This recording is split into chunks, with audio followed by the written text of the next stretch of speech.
ഇടുക്കി ഏലപ്പാറയിൽ ഓടിക്കൊണ്ടിരുന്ന കാറിന് തീപിടിച്ചു. വാഹനത്തിലുള്ളവർ പുറത്തേക്ക് ഓടി രക്ഷപ്പെട്ടതിനാൽ വലിയ അപകടം ഒഴിവായി. തമിഴ്നാട് സ്വദേശികൾ സഞ്ചരിച്ചിരുന്ന കാർ പൂർണ്ണമായും കത്തിനശിച്ചു.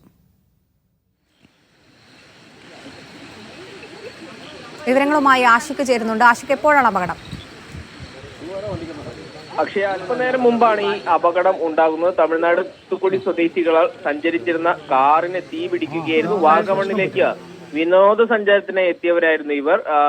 ഇടുക്കി ഏലപ്പാറ ചെമ്മൺ റോഡിന് ഫാക്ടറിക്ക് സമീപത്ത് വെച്ച് വാഹനത്തിൽ തീ പിടിക്കുകയായിരുന്നു. പുക ഉയരുന്നത് കണ്ട് വാഹനത്തിലുണ്ടായിരുന്ന 7ഓളം പേർ പുറത്തേക്ക് ഇറങ്ങി ഓടിയതിനാൽ വലിയ അപകടമാണ് ഒഴിവായത്. വാഹനം കത്തുന്നത് കണ്ട് നാട്ടുകാരടക്കം ഫയർഫോഴ്സിനെ വിവരം അറിയിച്ചെങ്കിലും ഫയർഫോഴ്സ് സംഘം സ്ഥലത്തെത്തുന്നതിന് മുൻപ് തന്നെ വാഹനം പൂർണ്ണമായും കത്തി നശിച്ച അവസ്ഥയുണ്ടായിരുന്നു. തൂത്തുക്കുടി സ്വദേശികൾ സഞ്ചരിച്ച വാഹനമാണ്, കാറാണ് ഇടുക്കി ഏലപ്പാറ ചെമ്മൺ റോഡിൽ സമീപത്ത് വെച്ച് അപകടത്തിൽപ്പെട്ടത്, തീ പിടിച്ച് കത്തി നശിച്ചത്. അക്ഷയ.